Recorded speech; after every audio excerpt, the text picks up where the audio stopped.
Alright everybody, welcome to our playlist on radicals for Math 20-2. So we'll talk a little bit about what a radical is again, some of the things we can do with converting between different types of radicals and how we would do that. Everything that you're going to see in here, if you look in the description box down below, you're going to find two links. One of them will have the blank copy of this presentation that I'm currently writing on. The other link there is going to be the solutions. So if you want to follow along to any of these videos, they're all structured the same way. So you could print out a blank copy, download it as a PDF, right on an iPad, something like that. Or just try them out by yourself without the video, and then hit play and see how they did. And you have the answers there too. Everything will be filled in now. I'm not going to go through every single example in here. I'll skip a couple things, but in that solution key, you will have everything if you want to try them out. So let's get into it. So radicals for 20-2 is where we'll start. In that file is like an introductory activity, which I don't think we're going to talk about. We'll skip that. And some of these square roots, things that you've done in the past before. So we'll take a look at how to use a calculator to do some of these, where that button may be what it looks like. Now the problem is we're all going to have different calculators out there. So you may need to look on your specific device a little bit closer. The iPhones and Android calculators will do this too. But the one I'm using is a TI-84, and your square root button looks like a weird check mark with a hat over top of it. And I know it's a square root because there's no little number in front of it telling me otherwise. It's something we're going to talk about in this video as well. So in order to access my square root button on here, I'm going to need to hit the second key first, and then my square key. And up in blue, it's very hard to see, it's kind of small, but there's my square root symbol. And I can just put my number right in, hit enter, and there it is, just like we may have expected it to be, right? The square root of 64 is 8, square root of 49 is 7. You could try some of these out on your devices as well, or you may know them from memory. And like I said, I'm not going to complete all of them because, well, we don't need to. You can try some of them out. And in that solutions key, you'll have them all if you wish to check. You could round as well. Sometimes it's not a perfect square, but it is still a number that could be square rooted. So we'll do the first one for sure. So I'm going to need a negative sign. Most scientific calculators, that negative sign is a different button than the subtraction key. So just be careful if you use the subtraction key, you might get an error. So hit the negative sign, usually to the left of enter, our square root key again, and then 200. Now we are asked to round this to the nearest whole number. So this is negative 14.1, meaning we would round it down. So this would be negative 14 as our, square root of negative square root of 200. So the negative on the outside multiplied by the square root of 200 works out to be negative 14. So you can try some of these out. The one I want to bring your attention to, though, what happens if you do the square root of -1? You can try to plug that in your device as well. Negative this time on the inside of that square root sign. And you'll see that your calculator will probably tell you an error. This one says specifically it's a non-real answer. So there is a distinction between real numbers and non-real numbers. Now for the purposes of this course, we're only going to deal with things that are real numbers. We're going to not talk about really the imaginary number side of things, which you get into in higher level math courses, but for our purposes we don't need to. So that would be something that is non-real. And if you think about it, there are no two numbers that you can multiply together, right? They have to be the same if it's a perfect square to give us that number on the inside, which is -1. If you think about multiplying together two positives, you get a positive. Two negatives, you still get a positive, right? You can't have a positive and a negative being multiplied together to give you that Radicand number. That's what we call that number on the inside, because they have to be identical for this to work. Okay, so it doesn't work when the negative's on the inside. So you can try out the rest, see what you end up with. Now if you've got a fraction, fractions are something that a lot of people have anxiety about and have issues with, but the nice thing about having a root sign with a fraction, well, that root sign, in this case a square root, will apply to both parts of the fraction, numerator and denominator. So if we talk about this first one here, negative square root 1 over 4, well, our negative's just going to stay, and we're going to take the square root of the numerator, square root of the denominator, and we can do them independently. So the square root of 1 is just 1, so our negative sign's still there. Square root of 1 is 1. Square root of 4 is 2. We can do them separately. So it's a lot easier to break it into two parts for people than it is think about it all at once. So if you even try that again with the 1 underneath, well, think about doing the square root of 49 independently from the square root of 196. So the square root of 49 is 7. I don't want to mess up what the square root of 196 is, so we'll just check. Happens to be 14. Right, so 7 over 14 is what that works out to be. Well, one more step, you could even reduce this further. That works out to be the ratio 1/2 if you divide both top and bottom by 7. So it does work out to be the same. A lot easier breaking it up into two parts. So I'll leave you to try some of those other ones. You can see what they work out to be. Again, answers will be provided for you. There's a chart here as well, which, I mean, if you're going to continue watching these videos and these playlists and go through this whole unit with us, it may be worth your time to have a chart nearby about some of those more common ones. Okay, and we're really only going to talk about things up to about 11 or so. Any numbers bigger than that, it really just makes the question more tedious than it does difficult. So if you want, print this out, keep this chart handy in your binders, on your desks, whatever it is, wherever you're working. It may be handy to just have it at a quick glance. You don't have to calculate things all the time. So I'll fill that in for you, so you can even print out the completed one if you like from the solutions. And again, it might be handy just to keep it nearby. Okay, here's some of the big ideas that we're going to talk about when we talk about radicals. So in order to convert an entire radical to a mixed radical, we're going to have to find something. And there's one thing that's going to be super important for us, and it's going to be the largest perfect square factor of that radicand, and we're going to write its root as a coefficient of the remaining radicand factor. Now that's a lot of words, right? Coefficient, factor, radicand, what do all these things mean? And if you look down below, there's an example of what a radical is. It's got a couple pieces to it. It's color-coded here, red, blue, green. Now the blue arrow says index. So that number that's on the outside is going to tell us what kind of root we're working with. If you don't see a number there, it's assumed that the index is 2. We're assuming it's a square root. The radicand is the name we give to everything that's underneath that root sign. So when we talk about finding a perfect square factor of the radicand, we're trying to find a factor of that number underneath the root sign that happens to be a perfect square. And we'll do a couple examples here to really illustrate this point. That green arrow just tells you that's your radical sign. Right? If the index is 2, it's a square root. If the index is 3, we can talk about things in the context of cubes. It could be a cube root. The other bullet point there says to convert a mixed radical into an entire radical, which we will do as well. We are going to square the coefficient and multiply it to the radicand. Now, this only works if it's a square root. If it's a cube root, we're going to have to cube that coefficient and multiply it to the radicand. So that index is really important. It's going to tell us what we're going to look for or what we're going to do, converting it from one way to the other. So we'll do examples of both directions of this to see how they both work. Okay, your definitions are still down below. If you've got one of those TI-83 or 84 calculators, this screen here, so I'll just add into this TI-83 or TI-84s. This will show you the screen and what it will look like to find those different root sign buttons. And it will tell you each one and what they do.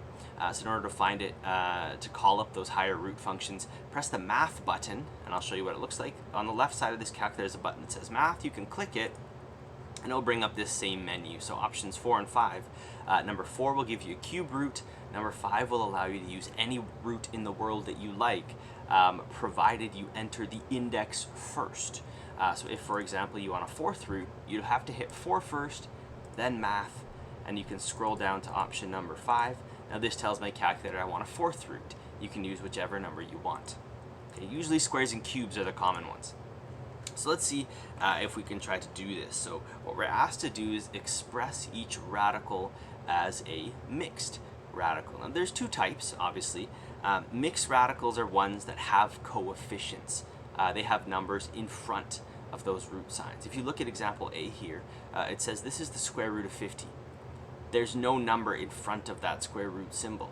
So this would be what we call an entire radical. So we're going to try to take this entire radical, express it as a mixed radical instead, a radical with a coefficient. And the way we're going to do so is we're going to look at that radicand. In our example, it's 50, and we're going to factor it. Now, all that means for us is to find two numbers that multiply together to give us 50. There's lots of options which will do this, so we'll list some of them off on the side here. Right? 1 times 50, 2 times 25, 5 times 10 is 50. I think that's all of them. Now, if you think about one of those combinations, one of them, actually two of them, sorry, two of them have one of the factors as a perfect square. So I'm going to put a box around these two. 1 is a perfect square number because 1 multiplied with 1 is 1. 25 is a perfect square number because 5 multiplied with 5 is 25. As long as you use the same number to do it, it's perfect square. Now, we're going to pick the largest perfect square factor, the biggest, and I don't have to do this multiple times. So 50 is the same thing as 2 times 25. So I'm going to write that in instead. 25 times 2. I didn't change the value of anything, it just looks different, right? 50 is the same thing as 25 times 2. Now the whole magic behind this, the whole reason why I wanted to even do this, 25 is a perfect square. So what we can do, and in order to simplify this for our purposes, that perfect square number can be removed from this radicand provided I apply the root sign to it. So on the outside, what we're going to end up with, and I'll write it the long way, on the outside we're going to have root 25 times root 2. Whatever number it is I'm taking out, we'll apply the root sign to it. Whatever's left stays underneath the original root sign we had. Now the whole reason why this is nice, well, the square root of 25 is 5. We made it that way so it simplifies nicely. And there you go. This is your mixed radical version. 5 is the coefficient. We started with the entire radical version, coefficient of 1. Now one of the things you can do here, which is why having a calculator nearby is helpful, you can double check whether or not the original and the answer you got are the same value. They should be. So we'll do square root of 50. There's the decimal, what it works out to be. So it's not a perfect square, but it's pretty close to 7 because 49 is the perfect square. So this makes sense. If I type in 5 square root 2, well, there's the exact same value, right? Seeing those two decimal equivalents means we did this right. Okay, and I know that it works. Let's try B. Exact same way, there's just a negative sign on the outside. So we're just going to leave it there, right? We can't get rid of it because the original one is negative. So my final answer should also be negative as well. So let's take a look at that 80 as your radicand. And I'll even leave this one right here so we can compare them as we go. So let's look at some factors of 80 here first. Right? 1 times 80, 2 times 40, I don't think 3 works, 4 and 20, 5, I think 5 works, 5 and 16, I don't know, let's double check. 5 and 16 is 80, so that's good. 5 times 16, 8 times 10, I feel like that is all of them. I think so. So we're going to take a look through that list of factors which we made for any perfect squares. And again, we want the biggest. Not necessarily biggest number. That's key. The number you're looking for has to also be a perfect square. So 2 is not a perfect square, neither is 40. 4 is a perfect square, but 16 is larger. 1 also a perfect square, again 16 is larger. So I'm going to choose this combination to get me to my 80. So that negative square root 16 times 5. Now of those two numbers, the one that is the perfect square is going to be coming out. And we are still going to have our negative. We are going to have a root 16, and we are going to multiply it by our remaining number of 5. Again, the square root still applied to it. Square root of 16 is 4, so we can simplify this. This works out to be negative 4 root 5. And again, just double check it. right? It can't hurt. So negative square root 80, there you go. Negative 8.9 and a bunch of other decimals.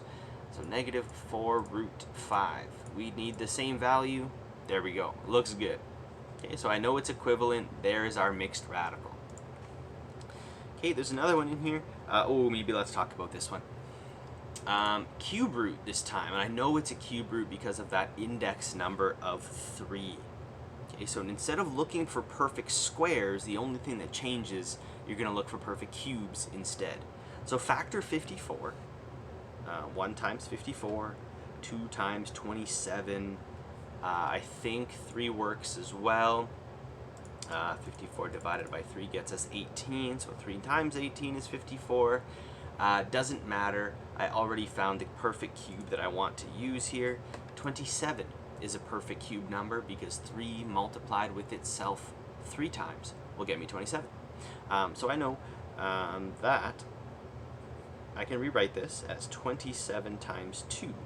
And I'm going to make sure that I keep my index of 3 there. If it's not there, it means I have a square root, which is something totally different. So we'll take our perfect cube. That's 27. It's going to come out of there. And we are going to have the cube root of 27 on the outside multiplied by the cube root of 2. So when you simplify the cube root of 27, your calculators will do this as well. So I'll find that math 4 will get me my cube root, 27 on the inside, and it's 3. Simplifies nicely. Right, so 3 multiplied with the cube root of 2 is our simplified mixed radical. Okay, I know I'm done simplifying it because that radicand has no other factors in it. Right, my radicand ends up being a prime number. Or there are no factors that remain inside that are perfect cubes. Nothing else can be removed. We've made it as simplified as possible. So finding out that perfect square factor is usually the struggle for people. Once you find it, you can see that all 3 of these examples are essentially the same thing. Okay, so there's how you could take a radical and turn it into its mixed radical equivalent. So let's talk about going the other way. So there are a couple here, a couple different ones, which you can try. And again, I'll have the answer keys for you, and I'll plug them in to there, so you'll have them in the solution. So try them the exact same way we tried the other ones. And let's talk about, is this the end? Okay. Let's talk about going backwards. Let's talk about taking maybe a mixed radical, changing it to an entire. Okay, so this is what a mixed radical looks like. Just again, you're going to have a coefficient other than 1. In this case, it's 4, the number in front of that root sign. And you're going to have a root sign and a radicand, right? This is a mixed radical.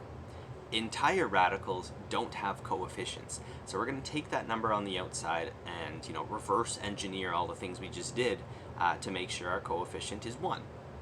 Now the way we can do this is by doing everything we just did in the opposite way. In order to take a number out from under a root sign, we square rooted. So in order to put a number back in, the opposite is to square that number. So once you take that coefficient, in this case it's 4, if you do 4 squared, well, you're going to multiply it with whatever was on the inside. This is exactly the opposite thing we did in the last example. If we took a number out, we square rooted, put it back in, means you square it. Right, so this works out to be 16 times 5, which we saw before was 80. This is actually one of the examples that we did. And I can even scroll up. I think it is, yeah, except there was a negative sign attached. You can even see the 16 times 5 is in there. Works out to be our 4 root 5, just ignore the negative. But you can think about it the exact same way, right? Take that coefficient, square it, because it's a square root, put it inside with multiplication. Okay, so we'll try the same thing here. Now, as an entire radical, this one is going to have a negative sign in order to keep the true value the same. If I put the negative sign inside as well, well, they're not equivalent anymore. One's a positive, one's a negative. So just be careful. So we'll take the 9 and put it inside. We'll leave the negative out. And we'll talk a little bit more about what it means to put a negative inside that root sign maybe a little later in one of our future units. Because when you square root a number, technically there's 2 answers that you could get. And it's something that we come up to a little bit later. I don't want to really get into it just yet. So we'll leave the negative out for now. So leave that negative sign out. take your coefficient, put it on the inside of your root sign, square it, multiply it by whatever is there currently. So 9 squared is 81. We'll multiply by 2.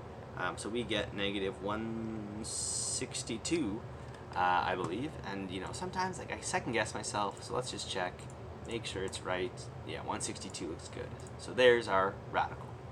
Now the same thing happens if you've got a cube root, but instead of squaring your number to go inside, whatever kind of root you have is what you're going to do. So this is a cube root. We'll cube our coefficient. Oops, make this a little better. Erase, there we go. Okay, so cube root, 3 cubed multiplied by 4. 3 was our coefficient, we place it inside, it's a cube root, it gets cubed. The other 3 tells us the index, that it actually is a cube root. So we'll cube root, 3 cubed is 27, it gets multiplied by 4, so this is the cube root of 80, nope. 80, and I'm just gonna, it's been a long day. There we go, 108. Thinking is hard sometimes. So there we go, cube root of 108 as your entire radical. Started with a mixed, made it entire. Same idea with these last 3 here. Give them a try using some of the things we talked about and using a couple of the examples above to help. They're very similar. So I'll give you the full solutions in that link in the description if you want to check them out. But I hope that 21 minutes was beneficial for you. I hope it made some things, make sense. In our next one, we'll start to talk about, how we can add and subtract them. Later on, we'll get into multiplying, dividing, solving some equations. So keep an eye out for the next few videos in this. And, have a great day. We'll see you next time.